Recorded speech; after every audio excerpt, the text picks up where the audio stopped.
The three giant lobsters continued to march up the sandy hill away from the Nile in the direction of the Albion Imperial Museum party, who stood shocked next to their roaring campfire. Just ahead of these oversized crustacea scrabbled 4 native Cairoan workers hired for labour and guard duties. Originally there had been 6 hired helpers. One now lay on the sand behind the armoured monsters hewn in 2. The whereabouts of the final Cairoan was unknown to the Doctor and his companions. It was possible he could be hiding somewhere out of sight, safe and sound for the moment. Unfortunately, it was just as likely he was the first to meet those creatures, and an untimely end, down by the water's edge. Even now, his body might be drifting downstream, yet another victim of whoever unleashed this horror.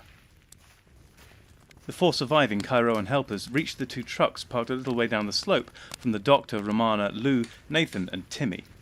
2 of them immediately clambered into the cab of the first vehicle, while the other 2, not wishing to get caught up in a scramble to board it, raced round to fling themselves into the driver's compartment of the next truck.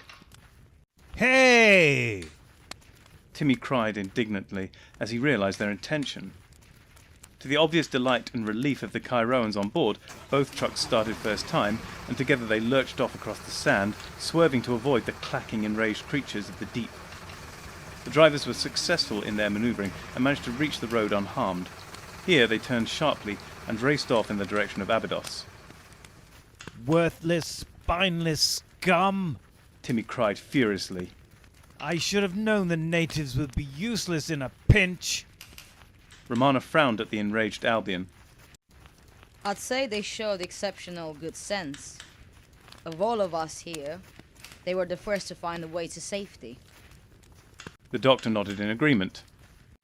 They were wise indeed. Unfortunately, that has rather left us in the lurch. As he said this, the lobsters turned away from the now empty road and returned their attention to the Time Lords and their Albion companions. They began once more to march in their direction. There was a phut, followed by a ping. Nathan had drawn his pistol and fired at the leading creature, but the needle-shaped projectile had merely ricocheted off its thick armoured carapace. "God damn it!" Timmy roared in frustration. "If you want something done properly..." He left the well-known saying unfinished and rushed over to the fire he had built. He grabbed the unlit end of one of the lengthy burning logs piled there, then turned to face the approaching enemy, blazing club raised over his head. The Doctor's eyes widened in horror, and he started to raise a photograph he was holding in his right hand. This was the item he had been studying with Romana in their tent before they were disturbed by this nightmarish aquatic threat. "No, wait!" he yelled at Timmy as the Albion security expert ran down the hill towards the nearest giant lobster. The creature brought its pincers together in front of it to form a barrier to the incoming attack. Undeterred, the hurtling Timmy Cowley swung the burning branch down upon those claws with all his might. There was a crack, followed instantly by a blinding, booming explosion. The Doctor shook his head and pulled himself up from where he lay in the sand. The rest of the party had also been knocked off their feet, but Romana, Lou and Nathan all showed signs of life. The campfire had been partially scattered by the force of the blast, but fortunately none of the burning logs were threatening their tents or equipment. The Doctor looked downhill towards the epicentre of this latest disaster. Fragments of the first giant lobster lay everywhere, a large chunk of the rear of its body roughly where it had been before, but blown a good few metres down the slope. The other 2 creatures had either been blown a little further away than that, or had backed off a short distance out of caution. In any event, they were still facing the party, and it did not look like their advance would be stayed for very long. About halfway between the exploded lobster and the campfire remnants lay the body of Timmy Cowley. The Doctor scrabbled over the 3 or 4 yards between himself and the unfortunate security expert. Timmy's clothing was tattered and burnt. Much of his skin showed scratches from flying shrapnel and further burns from the flaming eruption he had caused. His hair, at least as much as remained, was frizzed and shortened down to barely a fraction of an inch, extending from his central frond ridge.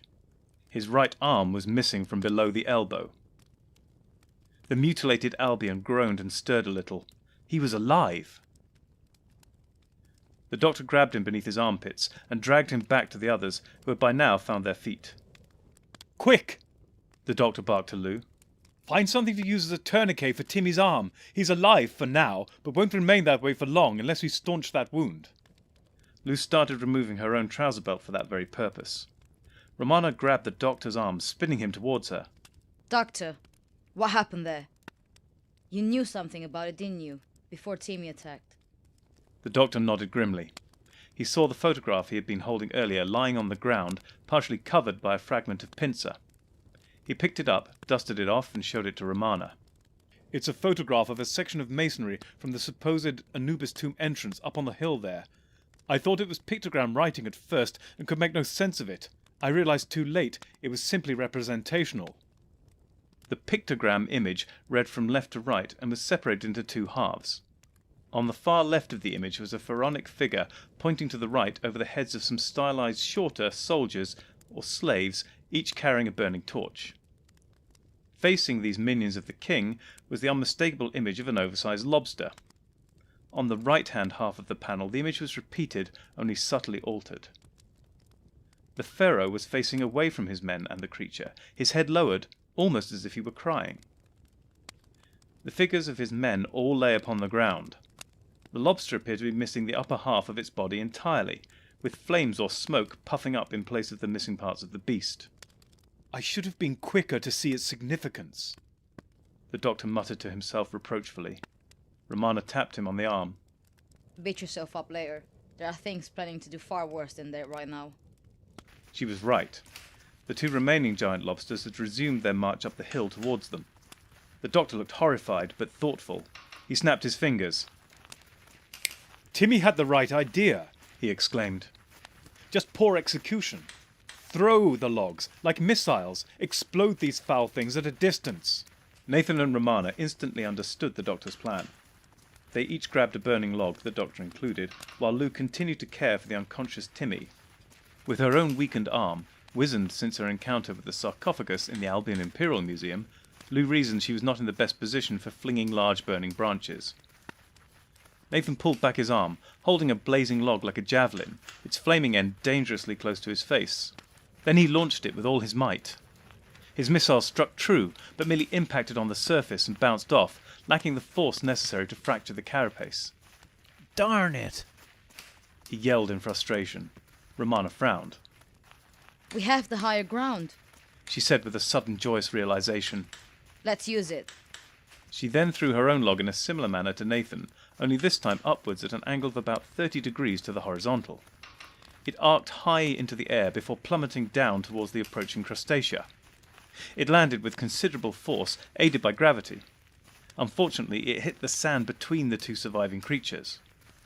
"An excellent idea, Romana," the doctor said brightly, undeterred. "Let's keep at it, all of us, before they get too close, particularly to our fallen comrade." So the doctor and Nathan joined Romana in using her technique to launch a barrage, branch after branch sailing through the air to come crashing down among their relentless attackers. There was another crack and boom, a double boom. Once again, the doctor, Romana, and Nathan had to pick themselves up off the floor. They'd been a little more prepared this time, and had tried their best to keep as much distance as possible between themselves and the lobsters, even leading them away a little from the crouching Lou and prostrate Timmy. But they had not been fully prepared for the force of a double explosion. The creatures must have been standing too close together, the detonation of one triggering the same in the other. The two Time Lords and Nathan trudged back over to Lou and the fallen Timmy. As they arrived, Nathan snapped his fingers. Darn it again! He cried.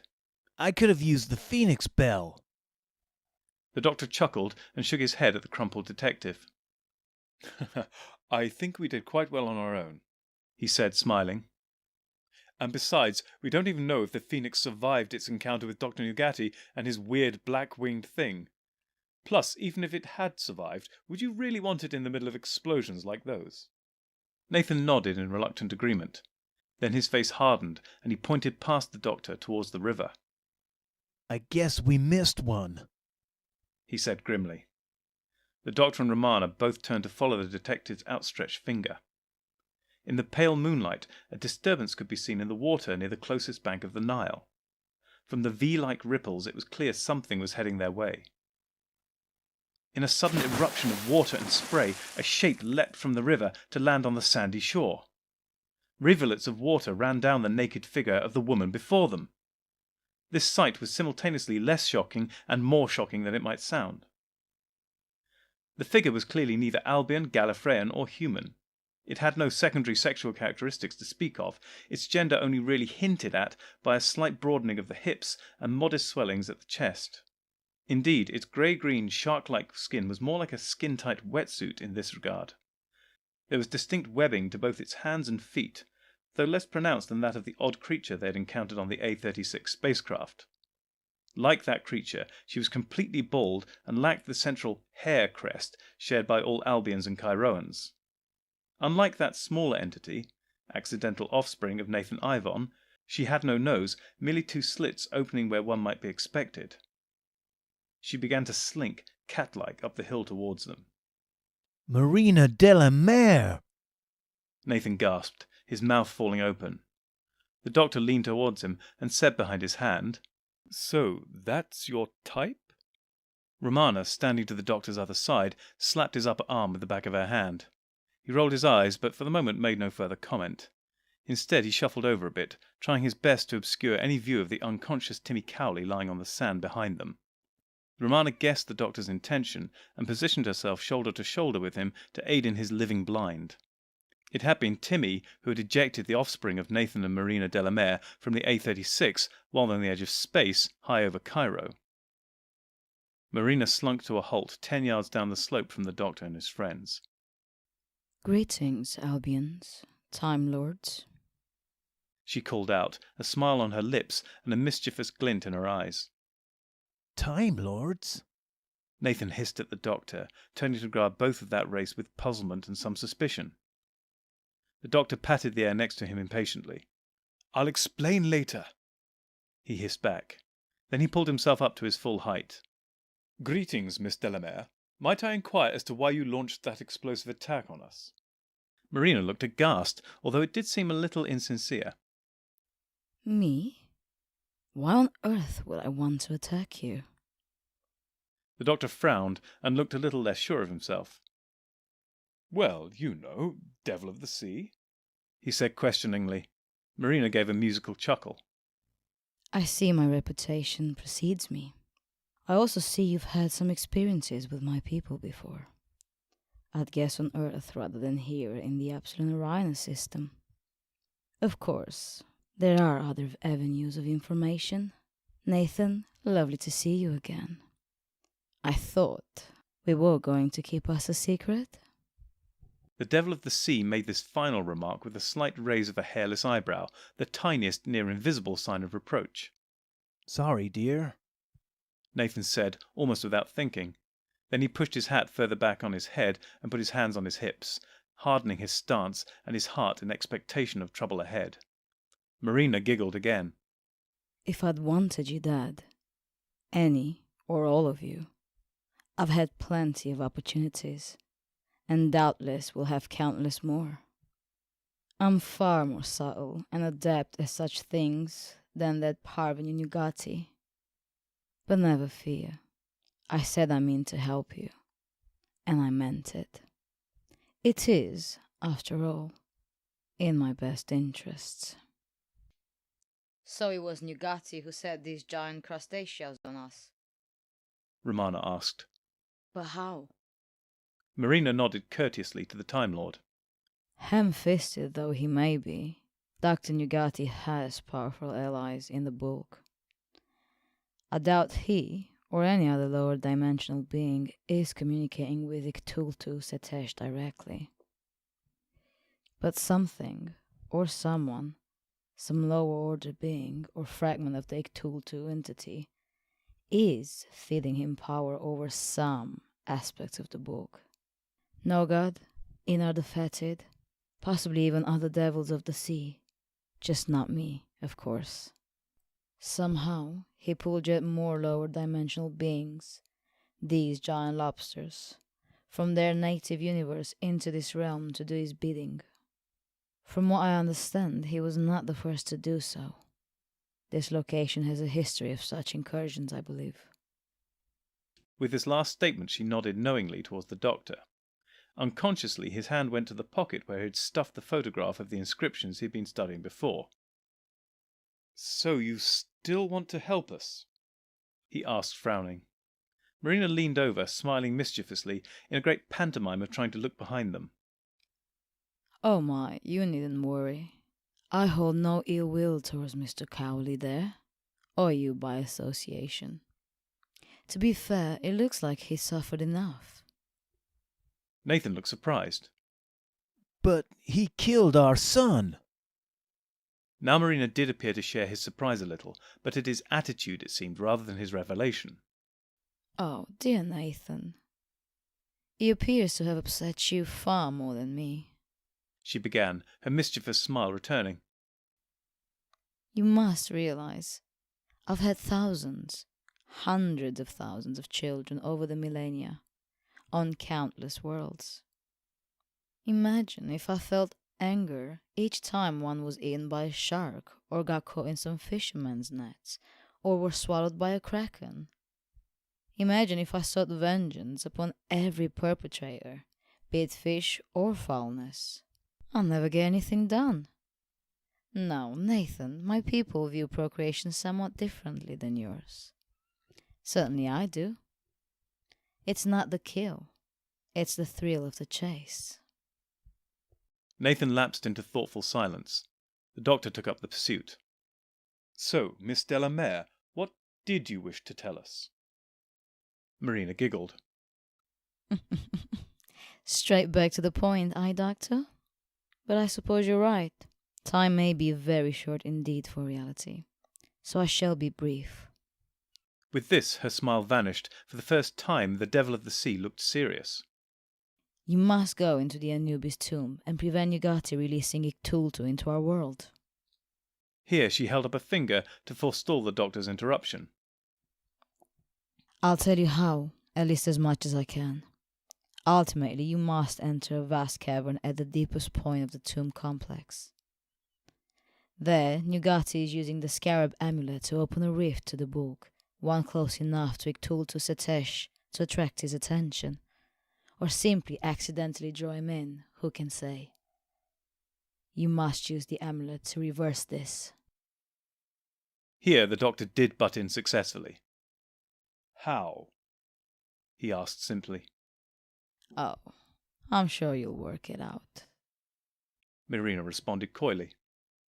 But before then, you'll have to find a safe way down. There will be extensions of Iktultu left to prevent your entry. Seek Anubis to find the way. He is powerful and terrible, and may capture and consume you. The doctor frowned at Marina. "That doesn't seem all that helpful, particularly the part about seeking out an entity who would like to eat us." Marina Delamere shrugged. It's all I can do.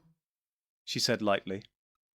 If Iktultu, or his more powerful servants or avatars, knew I was helping you, they would exert direct control over me and force me to destroy you. And I know I don't want that.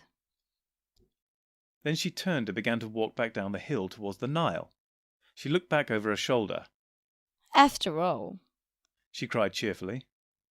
I'm having far too much fun, and I'd hate for it all to end. With that, she reached the edge of the river and dived gracefully in. She made a couple of playful dolphin-like jumps from the water as she swam away at an impossible speed. Then, with a splash, she disappeared. Romana turned to the doctor. So, it looks like we have a dinner appointment? The doctor nodded grimly. "One way or another. It would seem they are unavoidable these days." He now turned to Lou, still kneeling beside the unfortunate Timmy. "Lou, somebody needs to stay with him. Make sure he's taken care of. Would you mind terribly if it were you?" Professor Lou Halberd waggled her head noncommittally. Hardly my preferred choice of activities. But I've started now, so I suppose I shall have to finish. I'll use the portable telecom unit and get more reliable help and backup. Hopefully I can persuade Percy Lambton to pull more strings with the military, or even come out himself. The doctor nodded in agreement, then turned to Nathan Ivon. I'm coming with you. The detective said firmly before the doctor could open his mouth. "You realize we're facing unimaginable horrors down there. It really might be better if we left things to Romana and myself. Nathan shook his head with a wry smile. Believe me, I've seen things you people wouldn't believe, and I've got a pretty good imagination. You're stuck with me to the end. The doctor shrugged in acquiescence. The doctor, Romana, and Nathan each grabbed a lantern and a coil of rope from the supply tent. It was difficult to guess what else they might need, and so they hoped this would suffice, at least for the problems born of this world. Together they began to climb the shallow hill towards the main dig site. As they climbed, Romana and the doctor looked back at the prostrate Timmy Cowley, with Lou Halberd leaning over him, adding further bandages to his stump. The doctor leaned towards Romana. I suppose Lou and Timmy weren't the worst travelling companions ever. Romana shrugged. Mostly armless. She agreed.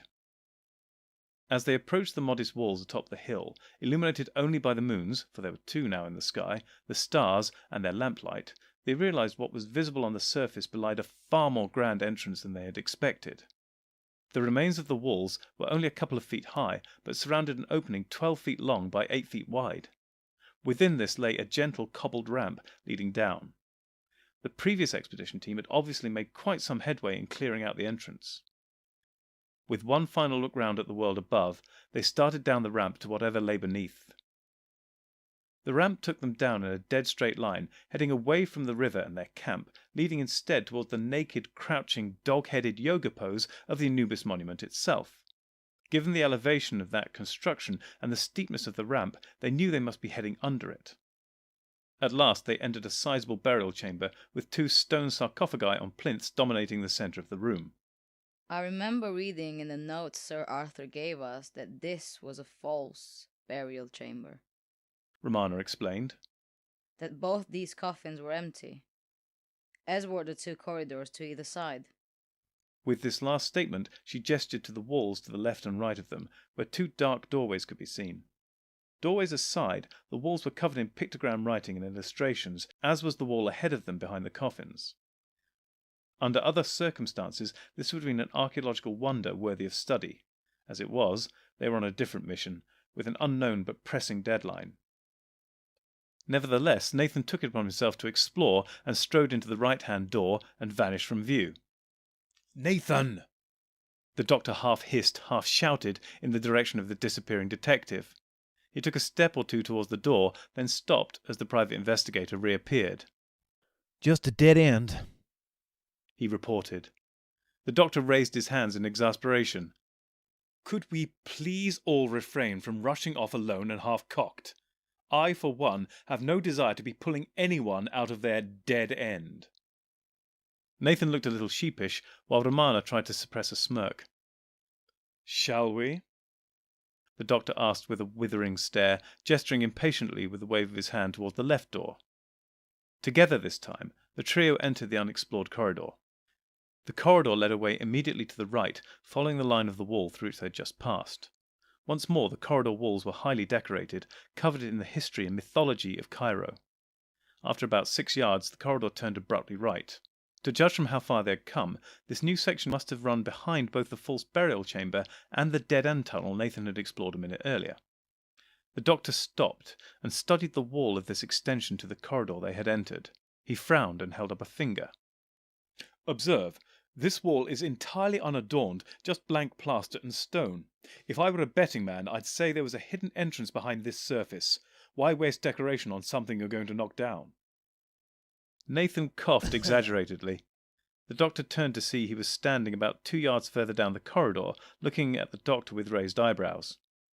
His lantern was held aloft, its light falling on that same wall, or rather, where that same wall would have been if somebody had not blasted a 3-yard square hole in it.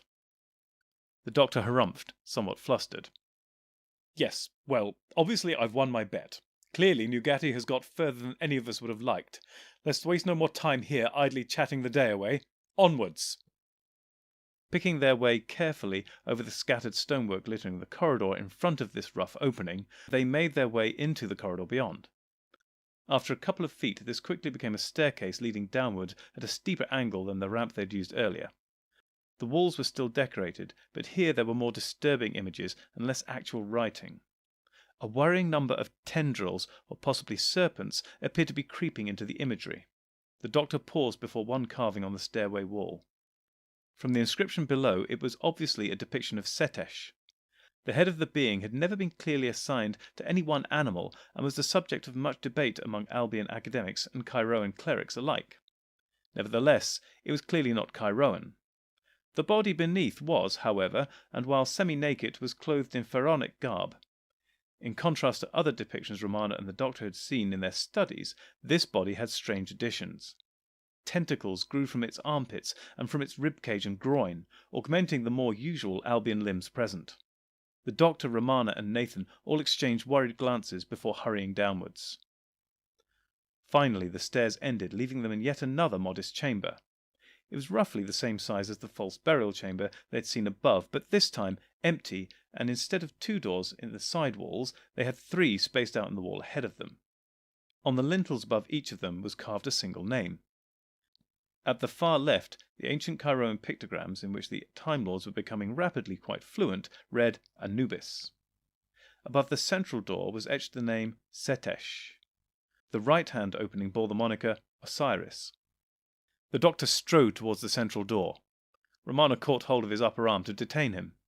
On the subject of rushing into places, She began firmly. shouldn't we check out the Anubis option? After all, there was the advice Marina de la Mer gave us. The doctor frowned at her. While I appreciate your wisdom, I fear time is robbing us of options, and we have no idea if she really intended to help us at all. Romana waggled her head, clearly unconvinced, but offered no further objections. Together, the trio of travellers entered the Setesh opening. In spite of all 3 of their lanterns offering illumination ahead, the corridor beyond seemed unusually dark and forbidding, resistant to their light. After about only 10 yards, the doctor came to a halt, the others peering over his shoulders to see what was causing the hold-up. In the centre of the passageway ahead was a large statue reaching from the floor to the ceiling. 8 feet tall and utterly alien, its trunk-like body grew up from the paving stones before breaking out into a multitude of branches or perhaps tentacles. They contorted and reached upwards to touch the ceiling.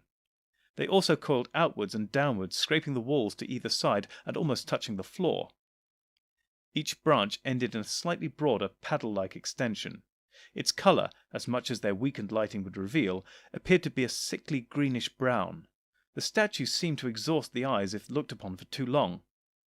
Doctor, why is it? Romana asked. The doctor stared the statue down grimly. I've seen its like before, he said soberly.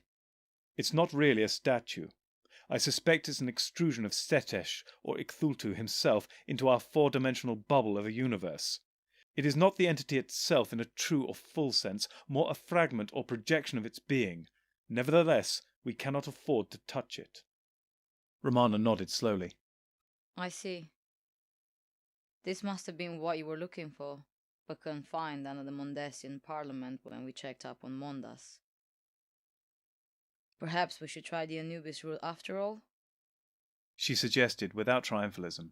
The doctor indicated his agreement. Together they retreated to the chamber of the doorways, and this time entered the leftmost opening. This tunnel stretched out at 45 degrees to the central one, and they felt some relief knowing that with every step they were being taken further away from that accursed tentacled thing. After about 20 yards, they popped out into yet another chamber, this one perhaps half the size of the one they had left. Only this one was not empty. There were no other obvious exits to this room beyond the one they had entered by. Against the far wall, seated on an obsidian throne, was the figure of Anubis. So lifelike was this rendering of the god in stone, metal, glass, and ceramic that for a moment they all wondered if it might move. The doctor waved his hands at it as if to attract its attention. It did nothing and remained seated. If it had stood up, it would have been at least as tall as the doctor, with an Albion body in the garments of a pharaoh, topped by the tall-eared head and neck of a Chiroan hound. To be fair, with the ears it would have been taller than any of them. The doctor, Romana, and Nathan walked further into the temple-like chamber to more closely examine this hidden wonder of ancient Cairo. Excuse me, can you help us? This question came from Nathan and was directed at the statue. The doctor and Romana both turned to regard him skeptically. Nathan shrugged, unabashed. Well, it was worth a try. I like to think I have some expertise in this area. The two Time Lords both raised their eyebrows, but let the matter lie. The doctor scanned his torch up and down the statue, looking for clues. He suddenly stopped, just below the thing's knees. "Hello, I do believe I've found a riddle," he said, obviously pleased with himself. This whole place is a riddle, Romana said dismissively. The doctor huffed impatiently. No, look down here. On the throne, between its lower legs, it's a plaque with an inscription. Romana and Nathan followed the doctor's gaze and found the tablet and its writing. Gee, I'm ashamed to admit it, Nathan began awkwardly. but I can't read Chiron at all, ancient or otherwise. The doctor inclined his head graciously. "What is the sound of one hand clapping?" He read for the benefit of all. He was surprised and dismayed to hear the same sound emanating from both Romana and Nathan. He turned a withering look upon the pair of them. They were each standing with silly grins on their faces, holding up one hand each. Both of them were slapping the fingers of their hand against its own palm, giving faint pattering rounds of applause. "Oh," the doctor said wearily with a roll of his eyes. "I hope you're both very proud of yourselves. I suppose I should point out that technically that was the sound of two hands clapping, since you both made the same appalling joke at the same time. Perhaps that's why it didn't work." The sound started again. This time it was only Nathan. The doctor shook his head. "Well, at least I wasn't surprised or disappointed by who went ahead and did a solo. No, I don't think that's going to work. I think we're going to need a better answer to the Riddle of Anubys." The three stood around thinking for a minute or two. Then Romana snapped her fingers. A bell! She cried happily. Nathan instantly reached inside his trench coat, also pleased. And I just happen to have one of those, he proclaimed. The doctor clamped a hand on his arm, shaking his head again. "I don't think we should be using that bell. Not in here, and certainly not for this. Look!" The doctor's final word was issued more as a command than a request, and he used his other hand to shine his torch between Anubis's feet. There, resting on the plinth between the god's sandals, was a tiny ceramic bell. The doctor now released Nathan's arm and used that same hand to pick up the miniature instrument. He held it muted in his palm. "Should I?" he asked Romana and Nathan. Romana shrugged. Why not? What have we got to lose? The doctor waved his head a little. "Well, I could start a list," he began. Oh, just ring it. Romana cut in tetchily. The doctor obliged. A quiet tinkling sound rang out as he shook it, then died away. At first it seemed there was no other effect. Then they suddenly realized the room had just disappeared. Doctor, what happened to the walls? Romana cried, her voice sounding oddly muffled, as if the air had turned to cotton wool. and the ceiling. Nathan chipped in, similarly muted. "Never mind about all that," the doctor replied, with some anxiety creeping into his own muffled voice. "What about the floor?" They could still see Anubis seated before them on his throne, but where there had previously been walls, ceiling, and, of course, a floor, there was nothing but unending blackness.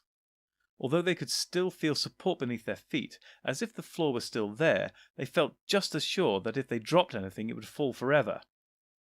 There was also something else wrong about the place. It was almost as if the air pressure had increased, or their eyes were becoming strained. They all felt migraines were coming on, their stomachs queasy on top of everything else.